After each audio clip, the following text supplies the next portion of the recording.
ಶ್ರೀ ಗಣಪತಿ ಶಾರದಾ ಗುರುಭ್ಯೋ ನಮಃ. ಉತ್ತರಂ ಯತ್ ಸಮುದ್ರಸ್ಯ ಹಿಮಾದ್ರೇಶ್ಚೈವ ದಕ್ಷಿಣಂ ವರ್ಷಂ ತದ್ ಭಾರತಂ ನಾಮ ಭಾರತಿ ಯತ್ರ ಸಂತತಿ. ಶ್ರೋತೃಗಳಿಗೆ ಶ್ರೀ ಸ್ಕಾಂದ ಮಹಾಪುರಾಣದ ಎರಡನೆಯ ವೈಷ್ಣವ ಖಂಡದ ವೈಶಾಖ ಮಾಸ ಮಹಾತ್ಮ್ಯದ ನಾರದಾಂಬರೀಷ ಸಂವಾದದಲ್ಲಿ ದಾನ ಮಹಾತ್ಮ್ಯವು ಎಂಬ ಎರಡನೆಯ ಅಧ್ಯಾಯಕ್ಕೆ ಸ್ವಾಗತ. ನಾರದನು ಹೇಳುತ್ತಾನೆ, ವೈಶಾಖಕ್ಕೆ ಸಮಾನವಾದ ಮಾಸವಿಲ್ಲ, ಕೃತಯುಗಕ್ಕೆ ಸಮವೆನಿಸಿದ ಯುಗವಿಲ್ಲವು, ವೇದರಾಶಿಗೆ ಸರಿಯಾದ ಶಾಸ್ತ್ರವಿಲ್ಲ, ಮತ್ತು ಗಂಗಾ ನದಿಗೆ ಸಮವಾದ ತೀರ್ಥೋದಕವಿಲ್ಲವು. ಜಲದಾನಕ್ಕೆ ಸಮಾನವಾದ ದಾನವು ಮತ್ತೊಂದಿಲ್ಲ. ಸ್ವಸ್ತ್ರೀಯೊಡನಿರುವ ಸುಖಕ್ಕೆ ಸಮನಾದುದು ಮತ್ತೊಂದಿಲ್ಲವು. ಧನಾರ್ಜನೆಗೆ ವ್ಯವಸಾಯವನ್ನು ಸರಿಹೋಲುವ ಬೇರೊಂದು ಉಪಾಯವಿಲ್ಲವು. ವ್ಯವಸಾಯದ ಫಲವಾದ ಧಾನ್ಯಕ್ಕೆ ಸಮಾನವಾದ ಧನವು ಬೇರೆಯಿಲ್ಲವು. ಪ್ರಾಣ ಲಾಭಕ್ಕಿಂತ ಬೇರೆ ಉತ್ತಮವಾದ ಲಾಭವಿಲ್ಲವು. ಉಪವಾಸಕ್ಕೆ ಸಮನೆನಿಸಿದ ಬೇರೊಂದು ತಪಸ್ಸಿಲ್ಲವು. ಸುಖಕ್ಕೆ ದಾನಕ್ಕೆ ಸಮವಾದ ಸಾಧನವು ದೊರಕಲಾರದು. ಭೂತ ದಯೆಗಿಂತ ಮನುಷ್ಯರಿಗೆ ಉತ್ತಮವಾದ ಧರ್ಮವು ಬೇರೆಯಿಲ್ಲ. ನೇತ್ರೇಂದ್ರಿಯಕ್ಕೆ ಸಮಾನವಾದ ಜ್ಯೋತಿಯು ಎಲ್ಲಿಯೂ ಸಿಕ್ಕುವುದಿಲ್ಲ. ಭೋಜನಕ್ಕಿಂತ ತೃಪ್ತಿಪಡಿಸುವ ಸಾಧನವು ಮತ್ತೊಂದಿಲ್ಲವು. ವ್ಯವಸಾಯಕ್ಕೆ ಸಮಾನವಾದ ಜೀವನ ವೃತ್ತಿಯು ಬೇರೊಂದಿಲ್ಲ. ಧರ್ಮಕ್ಕೆ ಸಮಾನವಾದ ಇಹಪರ ಸ್ನೇಹಿತವಾದುದು ಬೇರೆಯಿಲ್ಲ. ಸತ್ಯವಾಕ್ಯಕ್ಕೆ ಸಮಾನವಾದ ಯಶಸ್ಸು ಬೇರೊಂದಿಲ್ಲವು. ಆರೋಗ್ಯ ಲಾಭಕ್ಕೆ ಸದೃಶವಾದ ಲಾಭವಿಲ್ಲವು. ಮಹಾವಿಷ್ಣುವಿಗಿಂತ ಉತ್ತಮನಾದ ರಕ್ಷಕನಿಲ್ಲ. ವೈಶಾಖ ಮಾಸಕ್ಕೆ ಸಮಾನವಾದ ಮಾಸವು ಮತ್ತೊಂದಿಲ್ಲವೆಂದು ಬಲ್ಲವರು ಹೇಳುವರು. ಈ ವೈಶಾಖ ಮಾಸವು ಸರ್ವೋತ್ತಮವಾದುದಾಗಿ ಶೇಷಶಾಹಿಯಾದ ಪರಮಾತ್ಮನಿಗೆ ಯಾವಾಗಲೂ ಸಂತೋಷದಾಯಕವಾಗಿರುವುದು. ಮಾಧವನಿಗೆ ಪರಮ ಪ್ರಿಯವಾದ ಈ ಮಾಸವನ್ನು ವೃತಾಚರಣೆಗಳನ್ನು ಅನುಸರಿಸದೆ ಯಾವನು ವ್ಯರ್ಥವಾಗಿ ಕಳೆಯುವನು, ಅವನು ಸಕಲ ಧರ್ಮಗಳಿಂದಲೂ ಬಹಿಷ್ಕಾರಕ್ಕೆ ವಿಷಯನಾಗಿ ಕ್ಷಣದಲ್ಲಿಯೇ ತಿರಿಯ ಜಂತುವಾಗಿ ಜನ್ಮವನ್ನು ಪಡೆಯುವನು. ಎಲೈ ಧರ್ಮಿಷ್ಠರಲ್ಲಿ ಶ್ರೇಷ್ಠನಾದ ಅಂಬರೀಷ ಮಹಾರಾಜನೇ, ಯಾರು ಮನುಷ್ಯರಾಗಿ ಹುಟ್ಟಿ ಧರ್ಮಗಳನ್ನು ತಿಳಿದು ಈ ವೈಶಾಖ ಮಾಸವನ್ನು ವ್ರತರಹಿತರಾಗಿ ಕಳೆಯುವರೋ, ಅವರು ಎಷ್ಟೇ ಧರ್ಮ ಕಾರ್ಯಗಳನ್ನು ಮಾಡಿದವರಾದರೂ ಅವರ ಯಜ್ಞ ದಾನಾದಿ ಪರೋಪಕಾರಗಳೆಲ್ಲವೂ ಕೇವಲ ವ್ಯರ್ಥಗಳಾಗುವವು. ಈ ಮಾಧವ ಮಾಸವನ್ನು ನಿಯಮದಿಂದ ಕಳೆದು ಭಕ್ಷ್ಯ ಭೋಜ್ಯಾದಿ ಪದಾರ್ಥಗಳ ದಾನದಲ್ಲಿ ಪ್ರವೃತ್ತನಾಗಿರುವ ಮನುಷ್ಯನು ಖಂಡಿತವಾಗಿಯೂ ವಿಷ್ಣು ಸಾಯುಜ್ಯವನ್ನು ಪಡೆಯುವನು. ಈ ವಿಷಯದಲ್ಲಿ ಸಂದೇಹವಿಲ್ಲ. ಮನುಷ್ಯರ ಆಚರಣೆಗೆ ಬಹು ದ್ರವ್ಯ ವಿನಿಮಯವನ್ನು ಮಾಡಿಸುವಂತಹ ಅನೇಕ ವಿಧಗಳಾದ ವ್ರತ ನಿಯಮಗಳಿರುವವು. ಆದರೆ ಅವುಗಳೆಲ್ಲವೂ ವಿಶೇಷ ದೇಹಾಯಾಸವನ್ನು ಉಂಟು ಮಾಡುವವುಗಳು, ಪುನರ್ಜನ್ಮವನ್ನು ಕೊಡುವವುಗಳು ಆಗಿರುವವು. ಆದರೆ ವೈಶಾಖ ಮಾಸದಲ್ಲಿ ಬಹಿರ್ಜಲದಲ್ಲಿ ಸ್ನಾನವನ್ನು ಮಾಡುವ ಮಾತ್ರದಿಂದ ಮನುಷ್ಯನು ಮತ್ತೆ ಭೂಲೋಕದಲ್ಲಿ ಜನನವನ್ನು ಪಡೆಯುವುದಿಲ್ಲವು. ಸಕಲ ದಾನಗಳನ್ನು ಮಾಡಿದುದರಿಂದ ಯಾವ ಪುಣ್ಯವುಂಟು, ಸಮಸ್ತ ತೀರ್ಥಗಳ ಸೇವನೆಯಿಂದ ಯಾವ ಫಲವು ಲಭಿಸುವುದೋ ಅದನ್ನೆಲ್ಲ ವೈಶಾಖ ಮಾಸದಲ್ಲಿ ಕೇವಲ ಜಲದಾನವನ್ನು ಮಾಡುವುದರಿಂದಲೇ ಮಾನವನು ಹೊಂದಲು ಸಮರ್ಥನಾಗುವನು. ಯಾವನು ತಾನೇ ಜಲದಾನವನ್ನು ಮಾಡಲು ಅಸಮರ್ಥನಾಗಿರುವನು, ಅವನು ಉತ್ತರೋತ್ತರ ಅಭಿವೃದ್ಧಿಯನ್ನು ಅಪೇಕ್ಷಿಸಿದಲ್ಲಿ ಮತ್ತೊಬ್ಬನಿಗೆ ಅದನ್ನು ಮಾಡುವಂತೆ ಪ್ರೇರೇಪಿಸಬೇಕು. ಜಲದಾನವೇ ಸಕಲ ದಾನಗಳಲ್ಲಿಯೂ ಅತ್ಯಧಿಕ ಫಲದಾಯಕವೂ ಭೂತ ಪ್ರೀತಿಕರವೂ ಆಗಿರುವುದು. ಪೂರ್ವದಲ್ಲಿ ತುಲಾಯಂತ್ರದ ಒಂದು ತಟ್ಟೆಯಲ್ಲಿ ಸಮಸ್ತ ದಾನಗಳ ಫಲವನ್ನು, ಮತ್ತೊಂದು ಕಡೆ ಜಲದಾನದ ಫಲವನ್ನು ಇಟ್ಟು ತೂಗಲಾಯಿತು. ಜಲದಾನದ ಫಲವೇ ಹೆಚ್ಚು ತೂಕವುಳ್ಳದ್ದಾಗಿ ನಿಶ್ಚಯವಾಯಿತು. ವೈಶಾಖ ಮಾಸದಲ್ಲಿ ದಾರಿಗರಿಗೆ ಯಾವ ಮನುಷ್ಯನು ಮಾರ್ಗ ಮಧ್ಯದಲ್ಲಿ ಅರವಟ್ಟಿಗೆಯನ್ನು ಕಟ್ಟಿಸಿ ನೀರನ್ನು ದಾನ ಮಾಡುವನೋ, ಅವನು ಉಭಯ ಕುಲದವರ ಕೋಟಿ ಕುಲಗಳನ್ನು ಉದ್ಧರಿಸಿ ವಿಷ್ಣು ಲೋಕದಲ್ಲಿ ಪೂಜ್ಯ ಸ್ಥಾನವನ್ನು ಪಡೆಯುವನು. ರಾಜಶ್ರೇಷ್ಠನಾದ ಅಂಬರೀಷನೇ, ಅರವಟ್ಟಿಗೆಯನ್ನು ಇಡಿಸುವುದು ದೇವತೆಗಳಿಗೂ ಮಹರ್ಷಿಗಳಿಗೂ ಅತ್ಯಂತವಾದ ಸಂತೋಷವನ್ನು ಉಂಟು ಮಾಡುವುದರಲ್ಲಿ ಸಂದೇಹವಿಲ್ಲವು. ಇದು ಸತ್ಯವು. ಯಾವ ಪುಣ್ಯಾತ್ಮನಿಂದ ಮಾರ್ಗವನ್ನು ನಡೆದು ಬಳಲಿದ ದಾರಿಗರು ಅರವಟ್ಟಿಗೆಯಲ್ಲಿ ಜಲಪಾನಕಾದಿಗಳಿಂದ ಸಂತೋಷಗೊಳಿಸಲ್ಪಟ್ಟಿರುವರೋ ಅವನಲ್ಲಿ ಸಕಲ ದೇವತೆಗಳು ಬ್ರಹ್ಮ ವಿಷ್ಣು ಮಹೇಶ್ವರರು ಸಂತೋಷಗೊಂಡಿರುವರು. ರಾಜೇಂದ್ರನೇ, ವೈಶಾಖ ಮಾಸದಲ್ಲಿ ತೃಷ್ಣಾತುರರಾದವರಿಗೆ ಜಲವನ್ನು, ಬಿಸಿಲಿನಲ್ಲಿ ಬಳಲಿ ಬಂದವರಿಗೆ ಅರವಟ್ಟಿಗೆಯ ನೆರಳನ್ನು, ಮೈ ಬೆವರುತ್ತಿರುವ ಪಾಂಥರಿಗೆ ಬೀಸಣಿಗೆಯ ಸೇವೆಯನ್ನು ಮನುಷ್ಯನು ಅವಶ್ಯವಾಗಿ ಅರ್ಪಿಸಲೇಬೇಕು.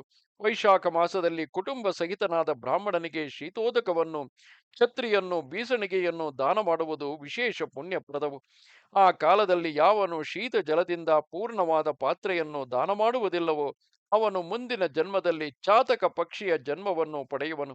ಎಲೈ ರಾಜೋತ್ತಮನೇ, ಯಾವ ಮನುಷ್ಯನು ನೀರಡಿಕೆಯಿಂದ ಬಳಲಿರುವ ಮಹಾತ್ಮನಾದವನಿಗೆ ತಂಪಾದ ನೀರನ್ನು ಕೊಡುವನೋ ಅವನು ಅಷ್ಟು ಮಾತ್ರದಿಂದಲೇ 10,000 ರಾಜಸೂಯ ಯಜ್ಞಗಳನ್ನು ಮಾಡಿದ ಫಲವನ್ನು ಹೊಂದುವನು.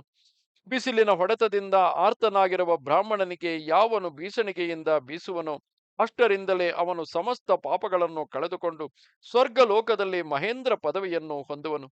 ಎಲೈ ಭೂಪಾಲಕನೇ, ವೈಶಾಖ ಮಾಸದಲ್ಲಿ ಆತುರನಾಗಿ ಬಂದ ಬ್ರಾಹ್ಮಣೋತ್ತಮನಿಗೆ ಬೀಸಣಿಗೆಯನ್ನು ಯಾವನು ಕೊಡುವುದಿಲ್ಲವೋ ಅವನು ಶರೀರದಲ್ಲಿ ನೂರಾರು ವಾತೋತ್ಕಗಳಾದ ರೋಗಗಳಿಂದ ಹಿಂಸೆಗೊಳ್ಳುತ್ತಾ ಕಡೆಗೆ ಅನೇಕ ನರಕಗಳನ್ನು ಅನುಭವಿಸುವನು.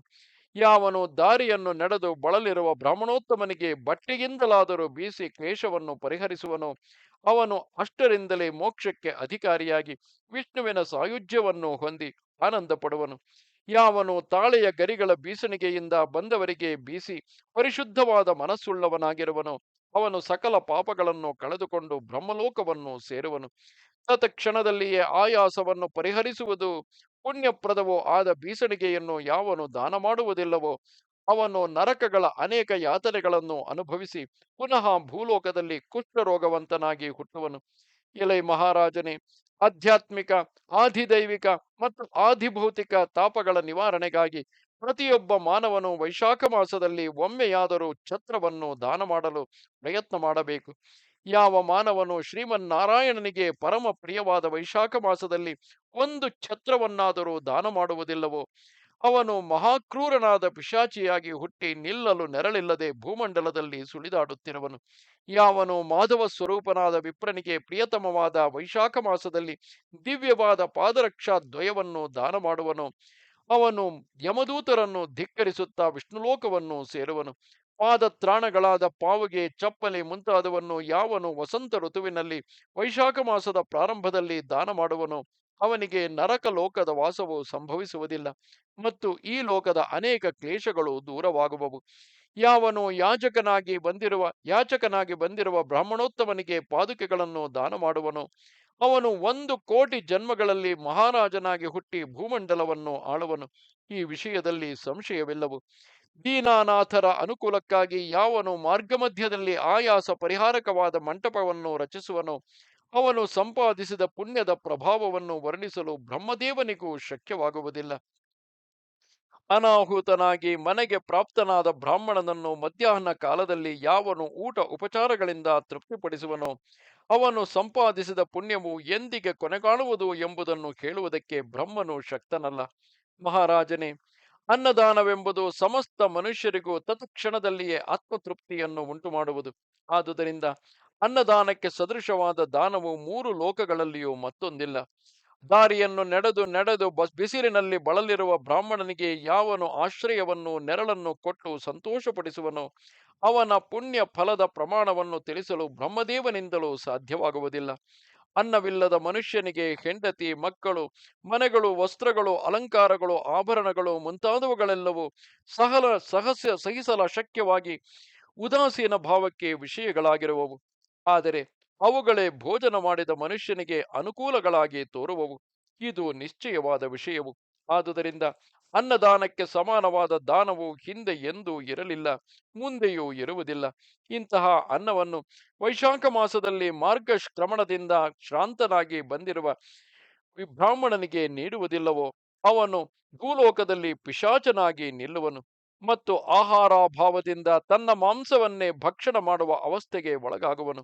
ಎಲೈ ರಾಜನೇ, ಆತುರನಾದವನಿಗೆ ಅನ್ನವನ್ನು ನೀಡಿದವನು ತಾಯಿ ತಂದೆಯರನ್ನು ಮರೆಸಿ ಬಿಡುವನು. ಆದುದರಿಂದಲೇ 3 ಲೋಕಗಳಲ್ಲಿ ವಾಸ ಮಾಡುವ ಸಕಲ ನಿವಾಸಿಗಳು ಅನ್ನವನ್ನೇ ದೊಡ್ಡದೆಂದು ಪ್ರಶಂಸೆ ಮಾಡುವರು. ತಾಯಿಗಳು, ತಂದೆಗಳು ಮನುಷ್ಯರಿಗೆ ಕೇವಲ ಜನನಕ್ಕೆ ಮಾತ್ರ ಕಾರಣಭೂತರಾಗಿರುವರು. ಆದರೆ ಬುದ್ಧಿವಂತರಾದವರು ಅನ್ನವನ್ನಿತ್ತು ಪೋಷಿಸಿದವನನ್ನೇ ನಿಜವಾದ ತಂದೆಯೆಂದು ಹೇಳುವರು. ಅನ್ನದಾನವನ್ನು ಮಾಡುವವನಲ್ಲಿಯೇ ಸಮಸ್ತ ತೀರ್ಥಗಳು ನೆಲೆಸಿರುವವು. ಅವನಲ್ಲಿಯೇ ಸಮಸ್ತ ದೇವತೆಗಳು ಸನ್ನಿಹಿತರಾಗಿರುವರು. ಎಲೈ ಶತ್ರುಭೂಮಿಗಳನ್ನು ಜಯಿಸಿದ ಅಂಬರೀಷನೇ, ಅನ್ನದಾನವನ್ನು ಮಾಡುವವನಲ್ಲಿಯೇ ಸಕಲ ಧರ್ಮಗಳು ವಾಸ ಮಾಡಿಕೊಂಡಿರುವವು.